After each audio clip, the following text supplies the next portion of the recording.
You are listening to episode 125 of the Master Your Mind, Business, and Life podcast. This week's guest is no stranger to the show. She's one of my favorite guests, and I love learning from her. We're diving into the world of numbers with the practical numerologist, Felicia Bender. Felicia is an author, public speaker, and passionate evangelist of the power of numbers, who helps you understand the power of numbers in your life and how they can affect your past, present, and future. Felicia joined us on episode 30 to discuss practical numerology, and then again on episode 79 this past January for part 1 of the 2020 Numerology Energy Forecast.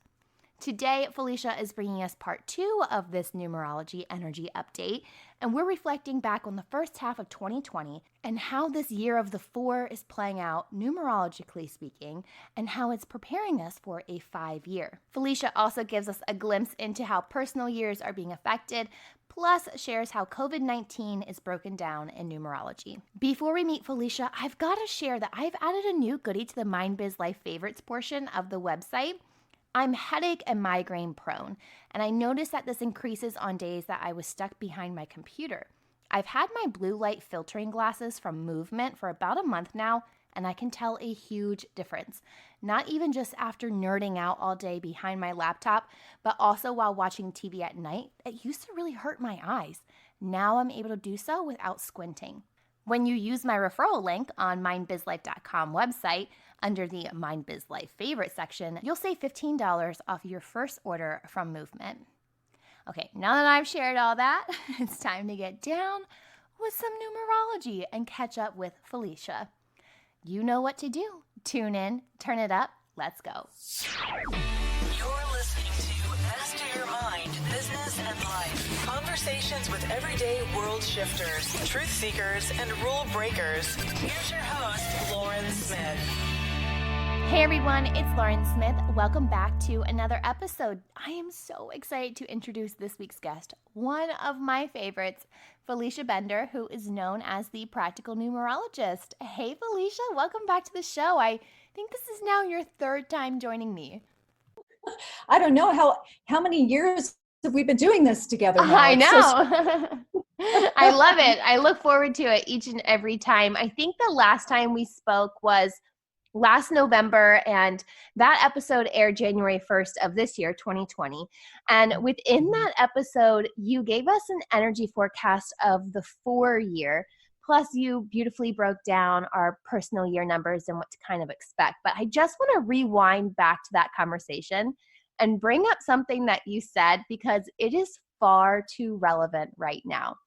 So when we were discussing the energy of the 4, you said, and I quote, "The 4 is like your strictest teacher. Remember the teacher who made you stay inside during recess because you forgot your homework?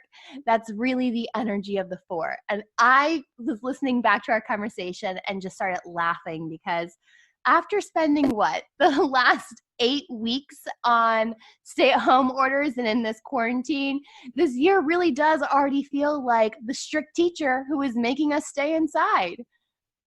Oh my gosh! If it weren't so, if it didn't make me cry, it would make me laugh. I know, right? It's like, dang. It's like how spot on. And that was back in November that you had said that. I hate it when it's right. Yeah. So yeah, it is. It is a very intriguing thing we are working with. Obviously, that's the understatement of the century, right? And what's fascinating to me is, to touch back on you talking about, our personal year cycle energies that we are all dealing with different. If you were listening last time, it was about, we believe we go through 9-year cycles called personal year cycles in numerology. And so we can know the thematic. I call it kind of knowing the theme to your party. That's my go-to, the way I think about it. But which is to say that it's so intensified right now in terms of the really intense core level values that each of our personal years is bringing us, because For instance, you can be in a 3 personal year, which is about socializing and self-improvement and emotional expression. And really, what is harder than being inside, not being able to socialize, not being able, so we're being giving all these really incredible restrictions around all of what we're dealing with. And yet it intensifies the learning curve, right? Mm. Yeah, Yeah. it truly does. I remember even when we were talking about personal years, and I'm in my 5 personal year, and I was Oh, so looking forward to it after my 4 oh, it's personal year. so hard. I was Oh. like, oh, travel, freedom, Oh stay at my home. God. Yeah, and yet let's use that as an example for those listening. So that is, in a 5 personal year, you are freedom, travel, adventure, fun, sensuality, and change, right? It's a lot about monumental change happening, which is obviously something that's occurring for you right now. And yet, really, if you look at it, this is the PhD program in really embodying and grappling with the ultimate energy or lesson of the 5, which is where can you find freedom even in the most restrictive or confining circumstances, right? Mm. There's Where always do this like give and yeah. take with that. Yeah. Yes, there is. And I don't, and please understand me, especially those of you listening out there. I am not on a soapbox on my lofty spiritual, halo here. I'm struggling as much or more than anybody, so it's not a lecture from above. It really is getting dirty and messy in these lessons and in these things that at least the numerology, if it resonates with you, can put a framework around and go, wow, yeah, where can I find this level of freedom that I would like to have, even again in these circumstances that aren't supporting that in a fun way at all, Right. right? At all. At all. At all. How is this 2020 really living up to that 4-year energy? Okay, well, did you hear my little echo Yeah. Yeah. at the beginning of we always like to go for the higher level, the positive qualities of everything, right? Because that's the only way to fly. And yet, to get down and dirty with it, the number 4 as a universal year. So for those of you who are a bit new to numerology, the universal year is we simply take the year that we're in and add that together as a very simple addition problem. So 2020 is 2 plus 0 plus 2 plus 0, and that equals 4. So we're in a 4 universal year, which means this is the energetic kind of, imprint or water that we're all swimming in globally, internationally. And so the 4 is about structure. It's about foundations. It's about building systems. It's about hard work. It's about limitations. And really the ultimate also, in my opinion, I don't know if I'm on board with all numerologists on this level, but I do find also a major component of the energy of the 4 is working with our primordial kind of family ancestral wounds. And so, not to get too lofty about it, but that's a real cornerstone of what we're all doing collectively. And collectively, to use the metaphor of construction, we're looking at the foundation of our home. Yeah. We're bringing the structural engineer in and saying, how does this look? And he or she is going to go, I'm sorry to break it to you, but this foundation is crumbling. Mm. It's got water damage, it's got I don't know, infestation of something, and we need to demo this whole house. and we need to jack out the foundation, and then you need to reconfigure what do you want to build a new house, or if you do, how are you going to afford to do that? Is it going to be permitted on this land? You've got to go through that process. I don't know anyone, I'm really drawing on this metaphor, but it is really true. And so sometimes in a 4-year, you can look at the foundation, you go, yeah, this is awesome. This is well built. This is the best thing. And another, but in a year like this, we're obviously collectively, our foundation has crumbled. And now we are going to have to excavate it. And then we are going to collectively have to decide what it is we are building. We are going to rebuild it, and that is not something that is effortless or that happens overnight, obviously. And it's funny because one of the little, just to get the idea of the energy of a number, I always like to use examples, right? The best way to understand things. And I've taken to as a metaphor for the 4 energy. It's like this is the year where we're all do you remember the story, The Three Little Pigs? Yes. From childhood? With the big bad wolf, not the big bad wolf, but yeah, it is a big bad wolf, huffs and puffs, blows the house down. There's a lot of big bad wolves, aren't there? Little Red Riding Hood. Pigs, yeah. a lot of big bad wolves. Anyway, so with that said, it's basically the idea that we are all kind of being called upon, being cast in the role of the third pig. And if you remember, the third pig is the one who is value, right? But the third little pig is always kind of pissy and feels really beleaguered and really like, what is it with those, pig number 1 just went off and built the home out of straw and now went off and played, and pig number 2 did his with sticks, but he's going off and playing, but I'm over here step by step getting it done. I'm not having any fun. I'm working so hard. Oh my God, woe is me. But then at the end of the day, the third little pig is the only one who doesn't get blown away and demolished, right? Yeah. So it's that kind of energy that we're in. It's like you can't go out and play right now necessarily. You have to have some breaks and everything else, but it is that energy. It's like, this is serious. We have to really take into consideration a longer range goal that makes sense for everyone, right? Not just little pockets of people.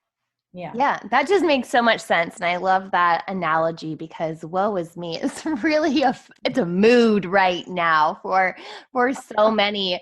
And to say that we've been kind of building up to this change is inevitable. Like there's always been change that has needed to happen, but we just kind of got a little swift kick with COVID-19. So let's talk more about that and the numerology of its name. Maybe first you can outline names and how numerology even go together, because most people are probably like, what? Aren't we talking about numbers here? Right. Doing a little bit of the chin scratch on that one, going, So yeah, in numerology, we work with the numbers, and we're talking Pythagorean numerology. That is the kind of numerology I practice. There are different kinds of numerology out there. So just understand that we're talking Pythagorean in this talk you and I are having. And yet we use the numbers 1 through 9, except for some double digit numbers that are called master numbers. Those are the repeating, like the 11, 22, 33, and so on.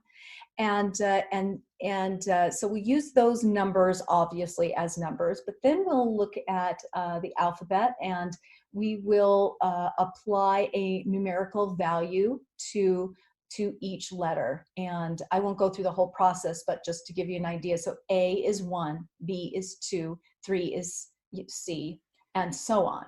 And you go to 9 and then go back again, kind of like you're on a typewriter, even though no one really knows how a typewriter works.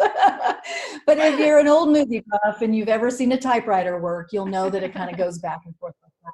So that's how we value the letters. And then then you can add it together just like you would do. When we work with numerology, we're always reducing to a 1-digit number. And yet it's also very interesting to see what numbers come up, the double digits prior to that, right? Because it also has an influence. So you can get very, we like to keep it simple, and yet just understand that there's a depth there that you can get into. So that's how we do that with the numbers. And it's interesting because I did go over both COVID-19, which we'll talk about, and then also just for fun, for curiosity, coronavirus. And so if we look at coronavirus, what I find fascinating is that coronavirus has 11 letters in it. And it also comes to, after you reduce it down, so when you add it all together, it's 56, and then 5 plus 6 equals 11. Okay. So the 11 is the master number. A lot of people are really into the number 11, right? When you see 1111, the angel number, that sort of thing. And so in numerology, the 11 is a master number, and it is the number of spiritual illumination. When it shows up, it is a portal of possibility, of potential, of setting, and in this case, setting this collective intention, right, around what we want to get out of it, if that makes any sense whatsoever. So the coronavirus, if we look at it in this way, is an opportunity, right, to it's an opportunity to grow spiritually as a collective and globally. That's kind of a no duh in some ways. And yet what I really want to emphasize is that even if this has, which it obviously does, spiritual expansion connected to it, it really does not make the process any more fun or any easier or any less traumatic. Right. Right. It's like that dark night of the soul almost. Yeah. Well, and it's almost like, I think it's isn't it Anashante or someone who says that enlightenment really, it's not a fun or, happy process, actually. Usually it's more a process of really going through the pain of revealing the truth, right? And so it's that, and I don't want to bring it down a level, but I know that there are a lot of conversations in the metaphysical kind of, spiritual circles about this kind of la-ti-da, oh, this is so beautiful, this process is so beautiful. And yes, it will be eventually, but I think it makes people who are feeling depressed or are feeling agitated or anxious or hopeless or all of the other emotions that I think everyone is going through if you're a human being, makes them feel kind of like they're not being super spiritual enough, right? So it's like, so you have permission to actually be in your human body and experience all the grief that I think everyone's really experiencing, don't you think?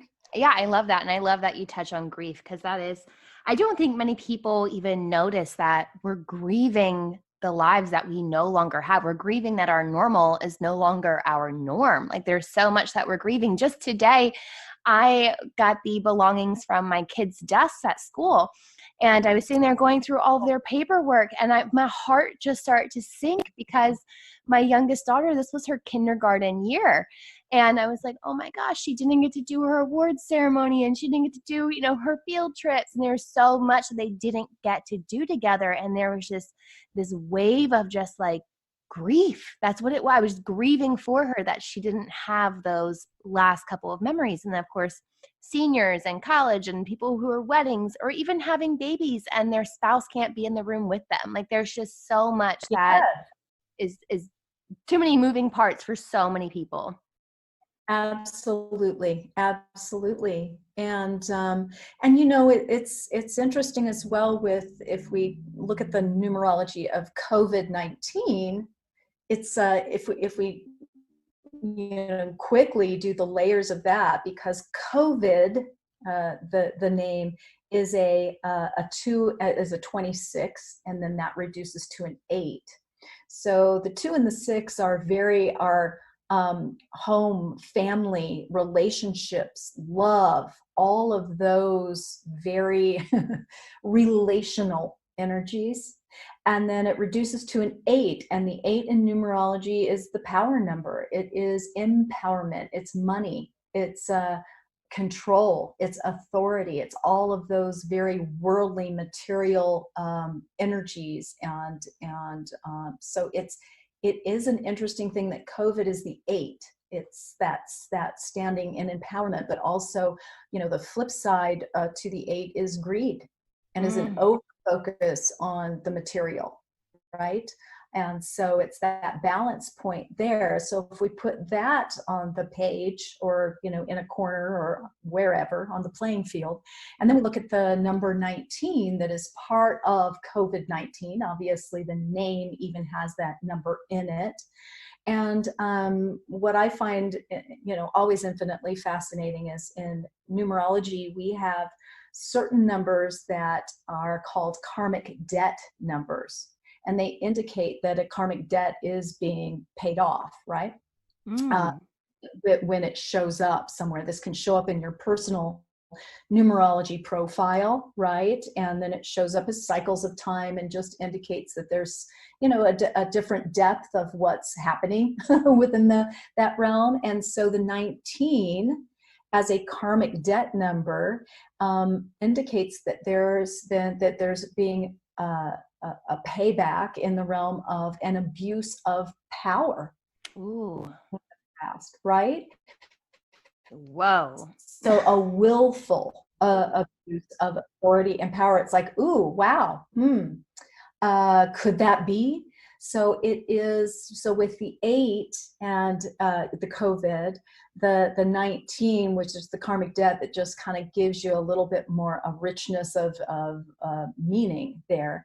And then when you add it together, it adds to a number 9 overall. And the 9 is a very sacred number in numerology. It is compassion. It is humanitarian. It is kind of that.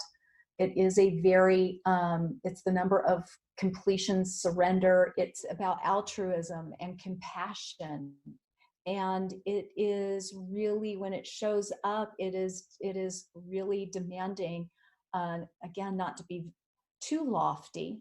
And yet it really is offering us opportunities to embrace the beauty of impermanence. And the idea that everything, that we are impermanent, that everything is transitory. And it's a time where we get to release what is no longer serving us. And this time it's a very collective activity, right?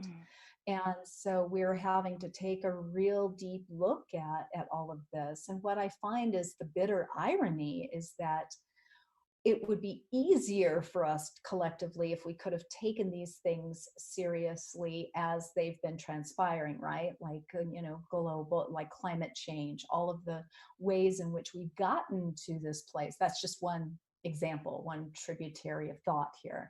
And yet if we could have collectively agreed that it, first of all, was an issue, and then second of all, that, needed to be worked with globally, our lives would have a lot less suffering to them, because it's right now, everything, it's like the house of cards, right? It's all collapse or is collapsing. And so it makes it more difficult for us to juggle all of the things, I mean, that we're doing right now with the economy, with health, with, all of these institutions, everything that is being dismantled. So it's a little more overwhelming now than potentially, maybe could have been. And yet could haves and should haves are always, we oust those from the vocabulary. It's like, okay, but what do we do now, right?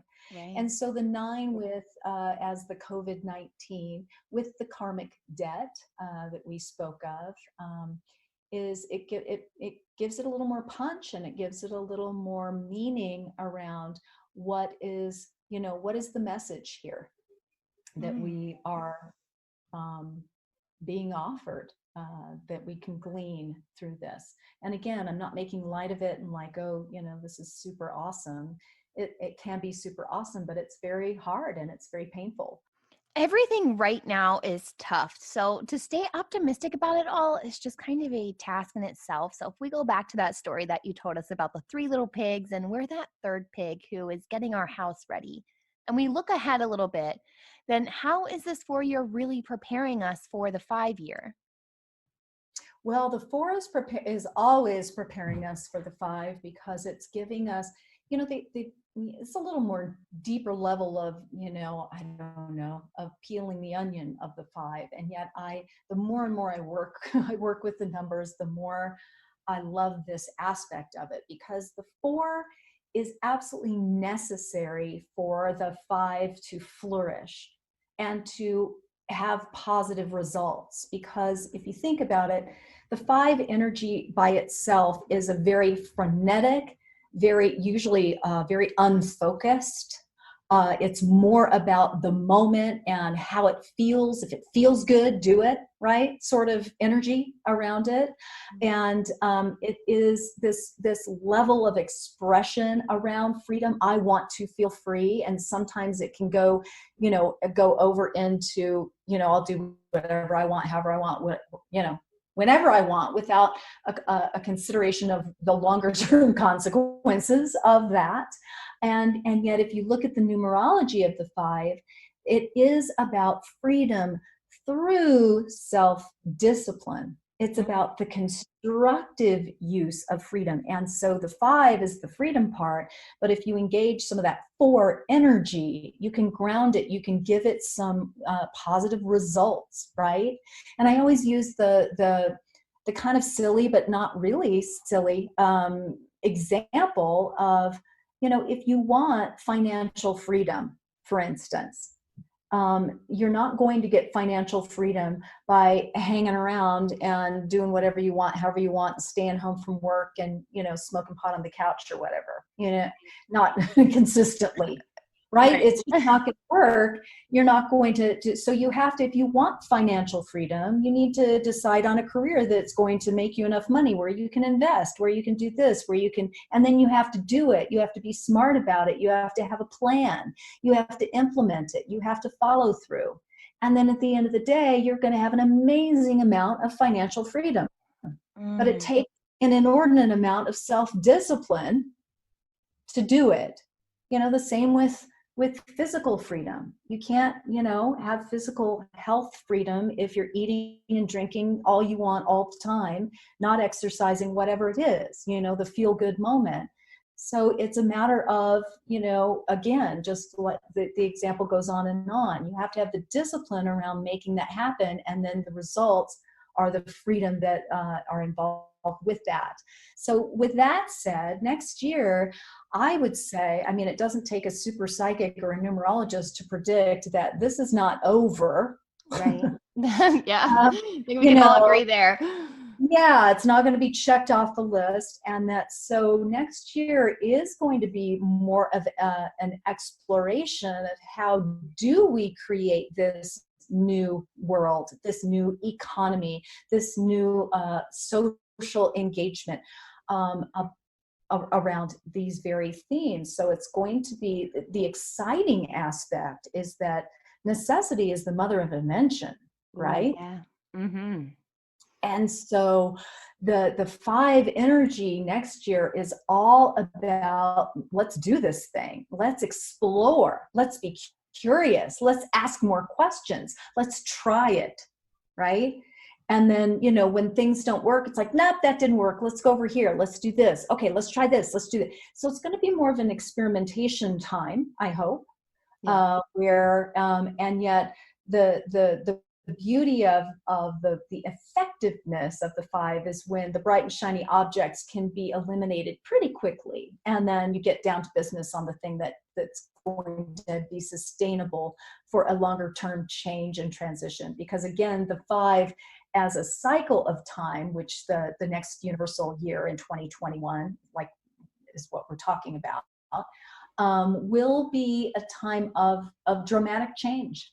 And so people have to be aware that, again, it is not going to be business as usual. Business as usual got us here. So now what? Yeah. Right? So Now now we have what? to really, reconfigure and understand what this new normal, this new world, this new engagement with life that we are all going to be negotiating together and navigating and mediating together. Whew, it's going to be a lot to unpack. That's that's definitely, we can all be on the same page as that, as what next year is going to look like. No one really knows, but different is for sure. I mean, just looking back as to where we were last year at this time, no one could have foreseen this happening. Not anyone that I can think of could have seen this happening. So it's just really being able to flow with those energies. And from what you've broken down, it's like there's a lot of energies hitting us right now, from just really working with our personal year number to the 4 to everything that coronavirus is bringing us.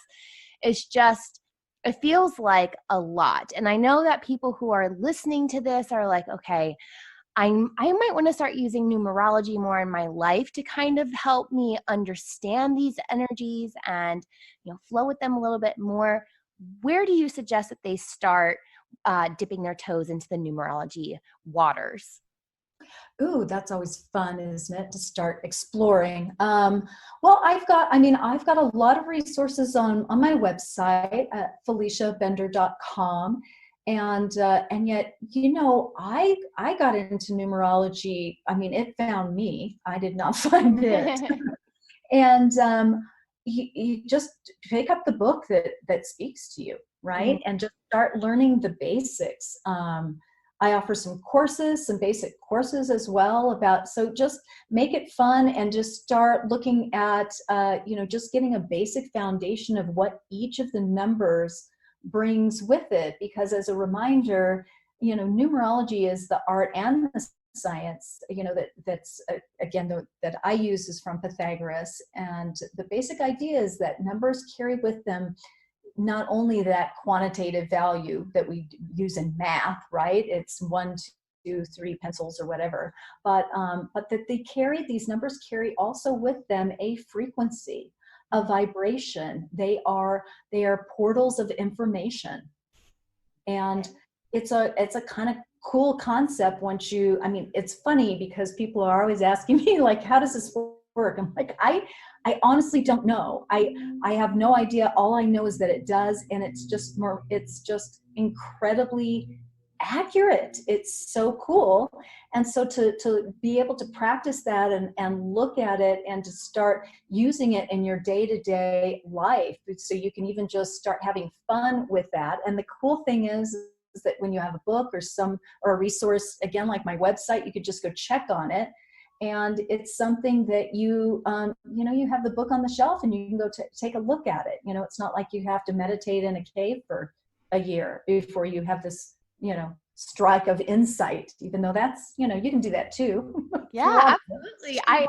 I love your website because I reference it so many times. Like even when I first start learning about numerology, just, life path, like starting there. And then it was, I have a personal year number. And then it's like pinnacle cycles and challenges, it's like karmic lessons, like all these different things. But you so easily help me from your website, even like your blogs, just understand the vibration. And then it's just very easy to understand the math of it and how to kind of calculate it for yourself, and then the explanation. So I love it. And then plus your Instagram, always putting out new content there and making sure that we stay fresh and in the know. Well, exactly. And I think that's a wonderful example that you gave, Lauren, about just knowing the life path. It's kind of like if you get interested in astrology, the first thing you learn about is, you're a Sagittarius or you're a Gemini or you're whatever you are, right? And so you start there because that's the basic brushstroke. And then you can start getting more detailed, and what is your rising sign and what's your north node. And it just adds a really rich arena of information. It's really fascinating how we do have these maps available to us when we can. I always like to say that numerology is kind of like it's code, right? It is a language. So it's almost like envisioning walking into a room where Morse code is coming over the wire, right? Yeah. And you don't know Morse code. It's just static, and who cares, right? It's just whatever. It's noise. And yet if you walk in the room and you know Morse code, you understand the message that is being relayed from one point to the next point. And it's the same thing with numerology. All this stuff is going on all the time. It's just we don't know the language. So when you do know the language, it's just a whole new world, and it's so much valuable information that you can use. Again, I love the fact that we can look at the positive elements, what it brings to us, but also really understand the challenge points that go with it, because we're always dealing with those things, and it's a wonderful thing. I don't know if you feel this way, Lauren, but and again, it sounds kind of silly, but once you can name something, you can start working with it, right? Yeah. And yeah, if it's just some free floating thing, it's very difficult to be proactive about just engaging it in the way that you want to. So that's what I love about it, is that it can put concepts and words and things and themes into play that make sense. And again, I'm the practical numerologist, so if it didn't have a practical application, I would just not really be interested. Yeah. So, Yeah, it's definitely practical, and it's so easy to follow. I love numerology, and I love learning about it from you. Of course, I feel like at this point you're just our residential numerologist. So I know you'll be back again. But, Felicia, as always, thank you so much for joining me today and sharing your wisdom. This has been so enlightening. I hope that anyone listening is able to just walk away with at least one thing that they've learned. I mean, I learned so much, but if they can walk away with one, then we'll call it a win for sure.